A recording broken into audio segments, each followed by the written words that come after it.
gargaarka degdega ee loo sameeyo qofku marka uu wax ku istaagaan ama qofku marka uu markado. Assalaamu calaykum waraxmatullah. Maanta waxaan ka hadlaynaa mid ka mid ah casharadeen first aid-ka ee taxanaha ahaa ee noo socday. Waxaan ku soo qaadanaynaa mawduuceena first aid for choking, gargaarka degdega ee loo sameeyo qofku marka uu wax ku istaagaan ama qofku marka uu markado. Waxaan kaga hadli doonaa casharkeena. By the end of this lecture, learners will be able to qofku ardayga ahi marka uu dhammaysto casharkan waxyaabaha uu baran doono waxaa ka mid ah kow in uu ardaygu uu barto choking qeexitaankeeda maxaa lagu qeexaa barkasha waa maxay, sidoo kale qaybaheeda muhiimka uu ardaygu uu garanayo. Recognize the signs and symptoms of choking, sidoo kale ardaygu inuu yaqaano calaamadaha muhiimka ah ee lagu garto qofku marka uu saxdo. Waxaa kaloo ardaygu baran doonaa perform appropriate first aid for choking in adults, children and infants. Sidoo kale wuxuu ogaan doonaa qofka bartaha ahi first aid-ka ku habboon qofka marka uu markado, qofkaasi haddii uu yahay qof weyn, haddii uu yahay cunug, iyo sidoo kale ilmo yar oo ah infantiska. Infantisku inta badan waa ilmaha halka bil ilaa iyo 1 sano. Sidoo kale ardaygu wuxuu ogaan doonaa ama qofka bartaha wuxuu ogaan doonaa goormee qofka saxday ama qofka markaday uu u baahan yahay in la geeyo xarun caafimaad. Introduction-ka waxaa ku baran doonaa definition of choking. Choking maxaa la yiraahdaa? Markasha maxay tahay? Choking occurs when a foreign object, usually food or a small item, blocks the airway, preventing normal breathing. Choking wuxuu dhacaa inta badan markii walax banaanka ka timid. Foreign object waxaa loo yaqaanaa walax jirka banaanka uga timaado. Foreign object wuxuu noqon karaa cunto ama walax kale buu noqon karaa. It blocks marka ay xirto the airway, hawo mareenka qofka marka ay ka xirto. Marka ay xirto maxaa dhacaya markii walaxdaani cunto maxaa ahaata ama shay kale oo qofku uu afka geliyo oo liqay ha ahaatee ay xirto airway-ga ama hawo mareenka. It prevents normal breathing, waxa ay ka hortagaysaa qofkii inuu si sax u neefsado, inuu hawana qaato hawana soo saaro ayay ka hortagaysaa. It's a medical emergency that can lead to brain damage or death within minutes if not treated promptly. Waa medical emergency, waa xaalad caafimaad oo degdeg ah taas oo sababi karta brain damage, qofka in ay maskaxdiisa dhaawac u gaaro. Sababta maskaxda dhaawac ay u gaarayso waa maxay? Waa lack of oxygen, waa oxygenkii qofka ayaa yaraanaya. Sidoo kale waxay sababi kartaa oo choking wuxuu sababi karaa qofku inuu dhinto daqiiqado gudahood. Waa goorma? Haddii aan loo daweyn si sax ah. First aid-ka ku habboonaa haddii qofka loo samaynin, qofku wuxuu u dhiman doonaa daqiiqado yar gudahood iyo wuxuu u dhiman doonaa oxygen la'aan. Cause of choking haddaba markashada maxaa sababa? Waxyaabo badan ayaa sababa markashada. Number 1 waxaa ka mid ah eating too fast, qofka oo cuntada boobid sameeyo, cuntada inuu si degdeg ah qofku uu wax u cuno. Or amase talking while eating, qofka oo hadla marka uu cuntada cunayo. Maxaa dhaca marka qofka marka uu hadlo isagoo wax cunayo? Waxaan naqaanaa physiologically ama sida jirkeenu uu abuuray yahay labada hunguri kan cuntada ay marto iyo midka hawada ay marto waa daris, labadoodu isku dhagan yihiin. Labada hunguri marka haddii isku dhagan yihiin waxaa dhacda cad yar oo epiglottis la dhaho ayaa inta badan wuxuu daboolaa qaybta hawo mareenka qofku marka uu wax cunayo. Qaybta uu daboolo marka waa qaybta codka soo saarta. Qofku marka uu hadlo waxaa imaanaysa cadkii yaraa ee daboolayay meesha hawo mareenka inuu meeshii ka qaadmo, walaxdii afka qofka ugu jidho ama cunto ha ahaatee ama cabitaan ha ahaatee ay gasho ama ay taabato hawo mareenkii, markaasna qofku uu saxdo. Halkaasay ka timaadaa marka qofku marka uu cunto isagoo cunaya ama biyo cabaya ama wax kale cabaya uu ku hadlo inta badan waxaa dhacda inuu ku saxdo shaygaas. Sidoo kale waxaa dhacda oo marar qaar qofka isagoo hadlin swallowing large piece of food, shay adag oo kale inta badan ama hilibka oo kale ugu badan, waxyaabo adag oo kale ama shay weyn oo kale oo aan hal mar in la wada liqo ku habboonayn ayaa waxaa dhacda sometimes qofku inuu hal mar uu isku dayo inuu liqo kale kadibna uu ka xiro airway-gii uu qofku ka xiro. Markuu guriga uu qabto kale in guriga kale xataa push lagu sameeyo kadibna airway-ga qofku uu ka xiro. Sidoo kale waxyaabaha ilmaha yaryar ku sababa maxaa ka mid ah injury waxaa ku sababa marka swallowing small toys, inay liqaan waxyaabaha yarka toyska, waxyaabaha yaryar oo ilmuhu ku ciyaaraan baa la dhahaa. Coins oo kale waa ayaguna waa waxyaabaha ilmuhu ku ciyaaraan. Coins inta badan waxaa loo adeegsadaa waxyaabaha yaryar oo sida birbirto kale, sida lacag birto kale, waxyaabaha coins loo adeegsadaa. Or mis objects kale, walax kale oo yaryar waxyaabaha ay ku ciyaaraan. Ilmaha yarka waxaa caado ah inay shayga ay ku ciyaarayaan ama shayga ay hayaan ay afka gashadaan kadibna shaygaas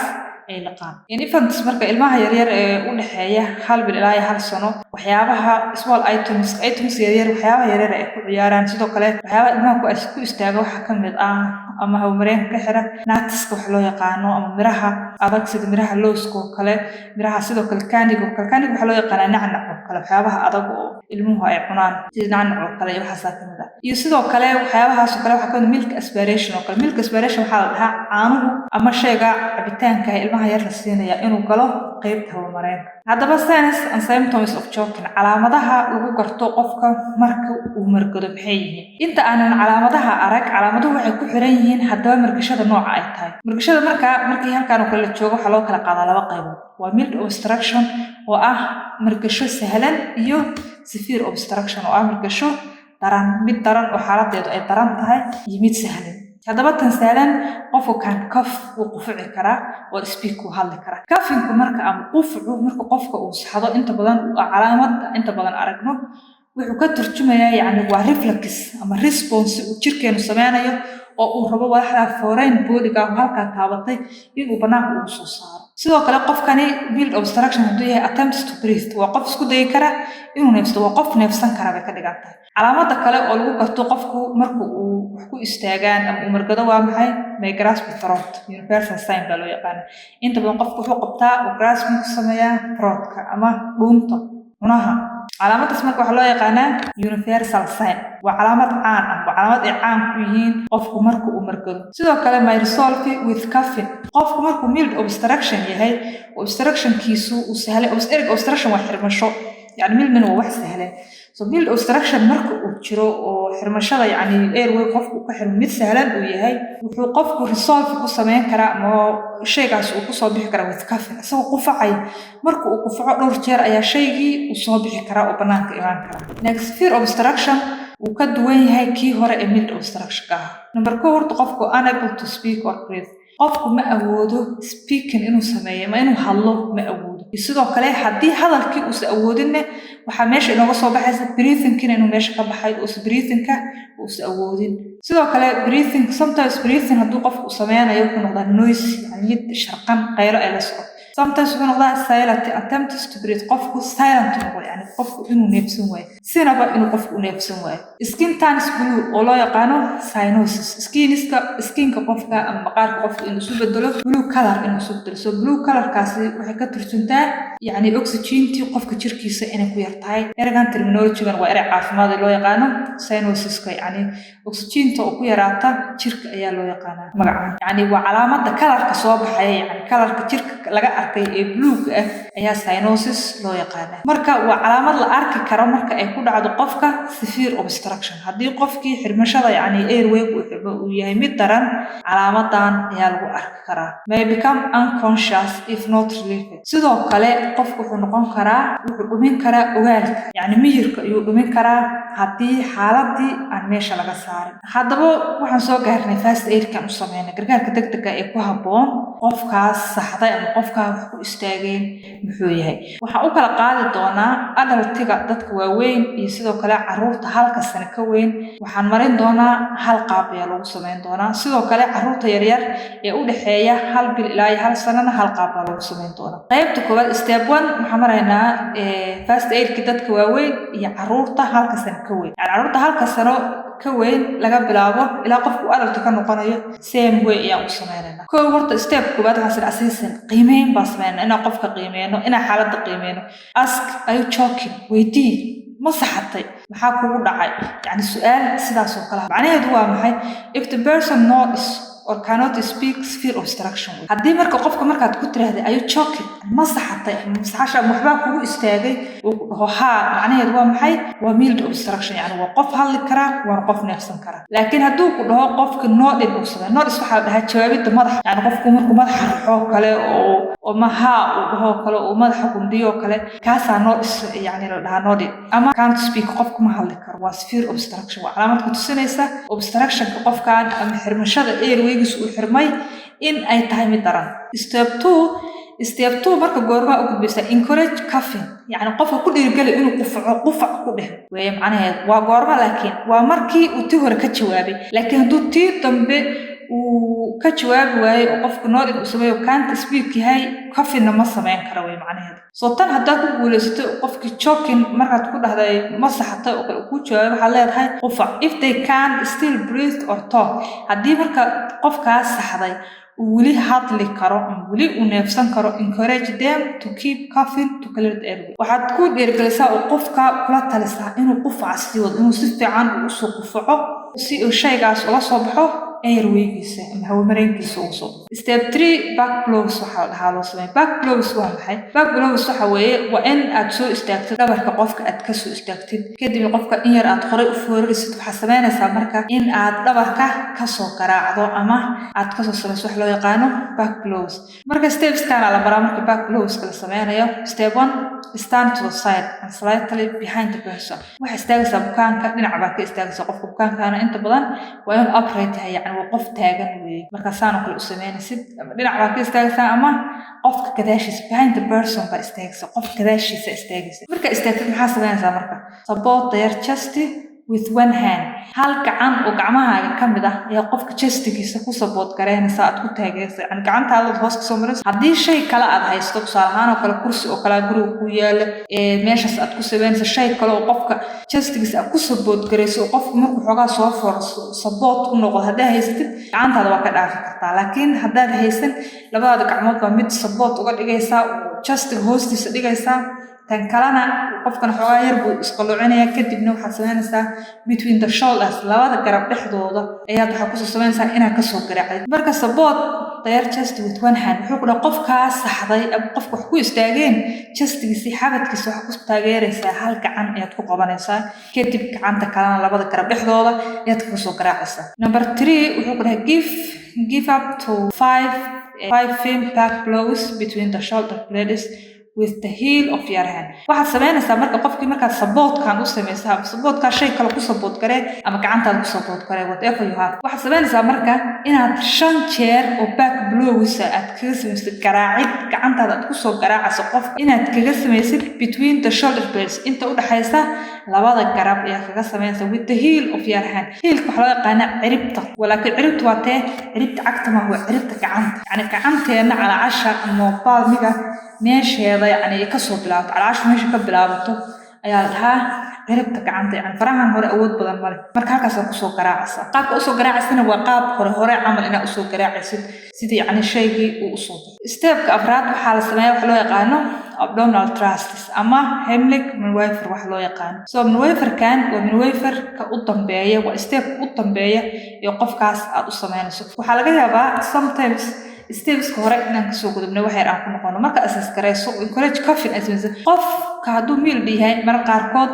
in coughingkii uu ka soo dhaco shayga banaanka yimaada dhici karta sometimes waxa dhici karta back blows marka u sameynayso oo qaybtan garbaha dhexdooda qofka ka soo garaacaysid in shayga ku istaagay uu ka soo dhaco way dhici karta hadii marka intaas oo dhan ay samaysan uu shaygaas soo dhacay maxaa qofka u sameynaysaa loo yaqaano abdominal thrust ama Heimlich Maneuver kasta loo sameeyaa hadaba waxa loo sameeyaa sawirka isla arkeen sawirkan qofka sida loo hayo kale yani waxa sameynaysaa qofka horta waxa sameynaysaa waxa la back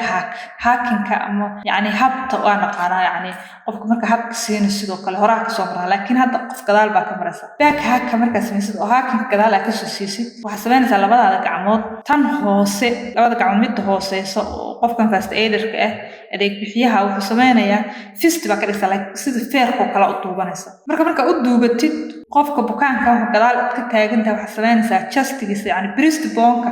ama sternum laftan loo yaqaano hoosteeda yaa ku qabanaysaa gacanta aad feerka aad duubatay gacanta kalena waa ku dul xiraysaa waa ta gacantiisa kale waa kar qofkan first aider-ka gacantiisa kale waa ta marka gacanta kale markuu ku dul xiro maxaa imaanaya wuxuu sameynayaa marka wuxuu sameynayaa inuu u riixo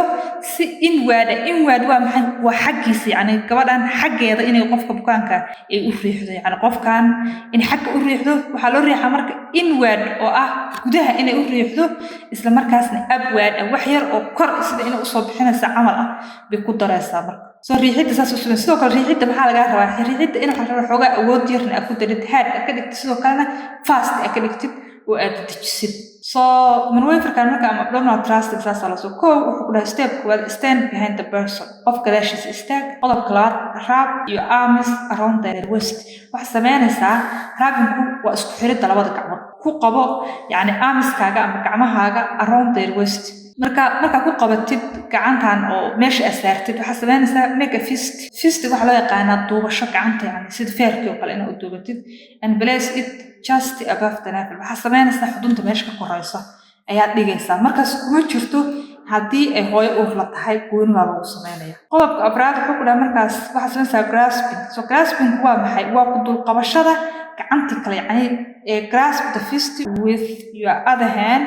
and thrust inward and upward up to 5 times waxa sameynaysaa marka sidii hadday sawir ku soo sharaxay grasping yani inaad ku dul qabatid gacantii xirneed oo sida feerka u duubatay gacanta kale with your other hand inaad ku dul qabatid kana waxa sameynaysaa thrust inward and upward yani inaad riixidii samaysid bukaanka inaad push u samaysid push taasoo ah gudahan inaad u riixid in yarna isku dayid inaad horay u soo riixisid ugu yaraan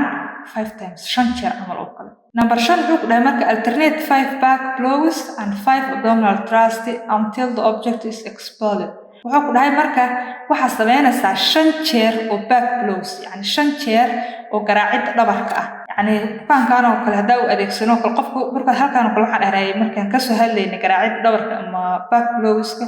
halkaan oo kale qof gacantaada mid kamid ah ku sabot garanaysaa ama hadii kursi oo kale wax kale heshido ku sabot garanaysaa kadib wax yar baa soo foraysaa between the shoulder blades baa soo garaacaysaa marka qofka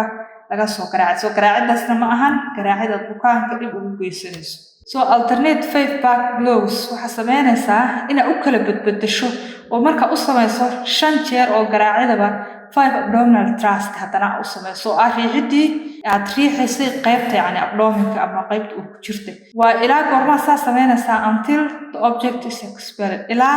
objectigi expelled u sameeyo oo banaanka u soo step 5 marka wuxuu ku dhahay if the person becomes unconscious haddii qofkii uu lumiyo miyirka ogaalka haddii qofku uu dhumiyo maxaad sameynaysaa haddii qofku ogaalka dhumiyo macnaheedu waa maxay severe obstruction baa jira soo maaha yani severe qaybtii mild iyo severe baa usoo kala qaadan qaybtii severekeed ayaa jirta kuwa waxaad sameynaysaa call for emergency help immediately waa inaad wacataa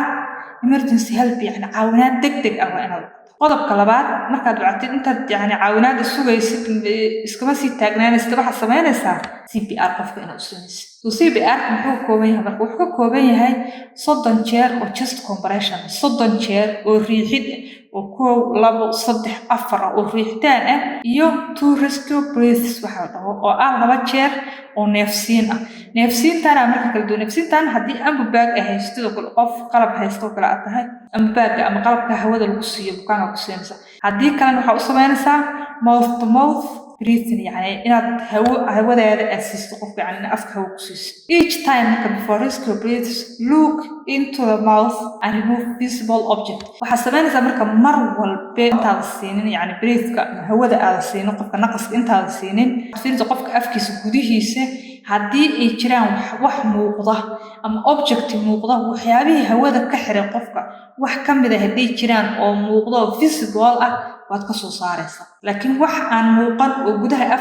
af gudihiisa kama raadinaysid ama shay fog oo yani aad markaa soo qaban karin ha isku dayin marna inaad soo qabatid waxaa dhacaysa inaad bukaanka dib ugu geysatid oo shaygaas aad shay adag usii kaxaysid soo inaad ka dheeraataa marka laakiin haddii shaygu shay muuqda oo aad soo qaban karto oo dhow uu yahay waad ka soo qabanaysaa qofka ka soo bixinaysaa intaas marka waxaa inoogu eg first aid-ka loo sameynayo qofka adultiga iyo cunuga halka sano ka weyn u dhaxeeya yani cunuga hal sano ka weyn ilaa uu adultiga ka gaaray haddaba hadda waxaan arki doonaa marka first aid-ka loo sameeyo ilmaha yar infantiska oo ah ku jira hal sano gudahood ilmaha ku jira yani waa 1 bil ilaa 1 sano koo waxaa sameynaysaa horta sit down inaad adigu fariisatid and hold the baby face down along with your forearm head lower than chest waxaa sameynaysaa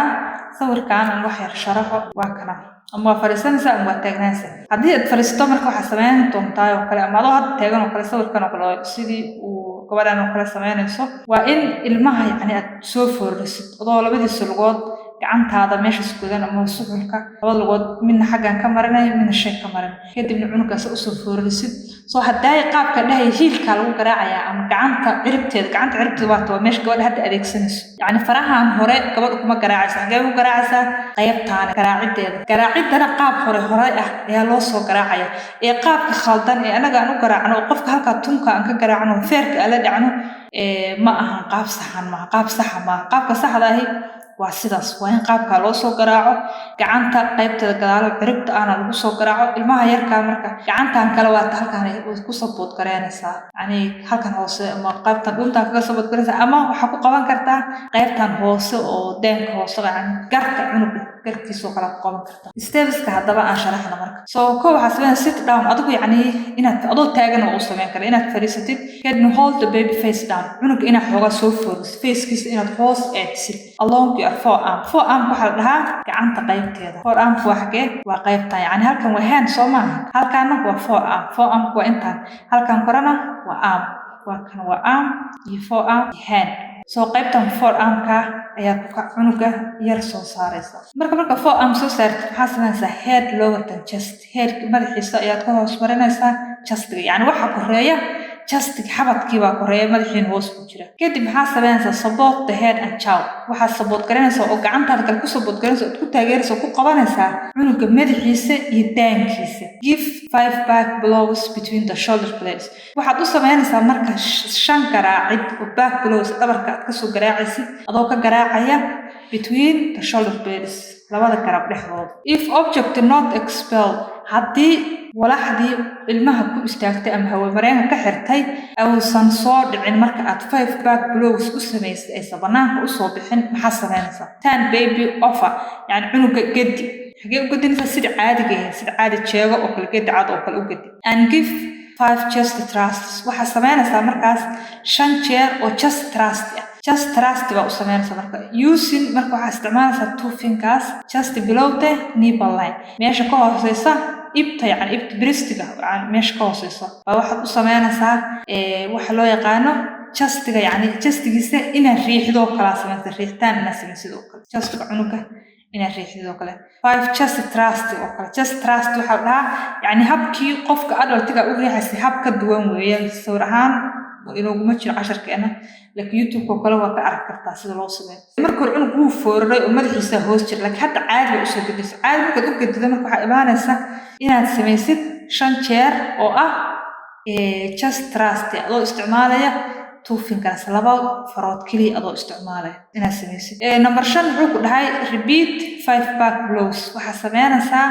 oo ku celinaysaa waa hadii walaxdii is wili soo bixinay waxaad ku celinaysaa oo sameynaysaa 5 jeer oo garaacida dhabarka ah iyo 5 jeer oo ah chest thrust baasaysa until breathing resumes or help arrives ilaa cunugii uu ka neefsado oo si sax ah uga neefsado oo neefsashadiisa ay soo noqoto ama caawinaad kale u baahnayd aad ka hesho soo sawirka hadayaan sharaxna marka qaabka loo qabanayo haddaba sidee uga hortagi karnaa choking-ka ama qofku inuu saxdo sidee uga hortagi karaa number 1 wuxuu ku chew food slowly and truly waxa laga rabaa marka koowaad qofku inuu cuntada si saxan u calaliyo si fiican inuu cuntada u burburiyo markay afka ugu jirto waxay yareynaysaa qodobkii hadayaan soo dhahnay large piece of food qofku inuu luqayo cunto adag oo isku kooban oo hal mar qofku inuu sidoo kale avoid talking qofku inuu ka dheeraado talking hadalka inuu ka dheeraado or laughing with food in mouth haday wata soo sharaxnay step-kii aan dhahnay labada hunguri cadkaas yar baa u dhaxeeya oo kala xira haddii qofku uu hadlo isagoo cunayana inuu saxdo ayay u badan keep small objects out of children's reach ilmaha yarka in laga fogeeyo waxyaabaha yaryar ay ku ciyaaraan ee inta badan afka ay gashan karaan yani waxyaabaha ku ciyaaraan waxyaabaha jira waaweyn iyo shayaal yaryar oo ilmuhu ku ciyaaraan isla markaasna u sahlan in ilmuhu afka u gashado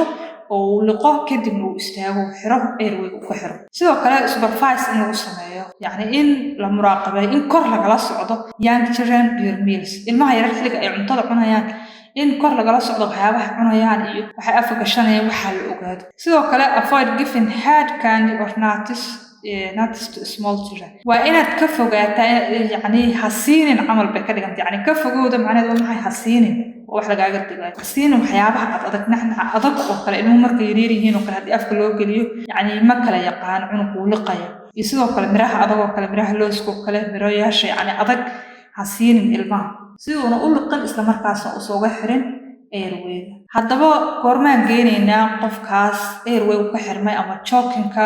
uu ku dhacay, goormaan xarun caafimaad geenaynaa? Koo waxaan geenaynaa if the person cannot breathe, talk or cough. Waxaan geenaynaa haddii qofku uusan neefsan karin ama uusan hadli karin ama uusan qufici karin. Macnaheedu maxay ka dhigan tahay severe obstruction ayaa jira, yacni dhunta ka xiran qofka. If the object does not come out after back blows and thrusts. Haddii walaxdii haddaba xirtay aysan soo bixin markii qofka garaacidda dhabarka aad u samaysay iyo sidoo kale thrustigii oo ahaa riixidii caloosha aad ka riixaysay. If the person becomes unconscious, sidoo kale waxaad geenaysaa marka uu qofku yahay unconscious, haddii qofku uu noqdo qof miyir la, yani qof ogaalkii dhumiyey hadduu noqdo, waxaad u baahan tahay inaad geysid xarun caafimaad. Soo qodobadan iyo qodobo kale oo muhiim ah oo halkan kusoo koobin waxay kuu sheegayaan yani qofkan xaaladiisa inay daran tahay uuna u baahan yahay inaad xarun caafimaad geysid. Wabillahi tawfiiq.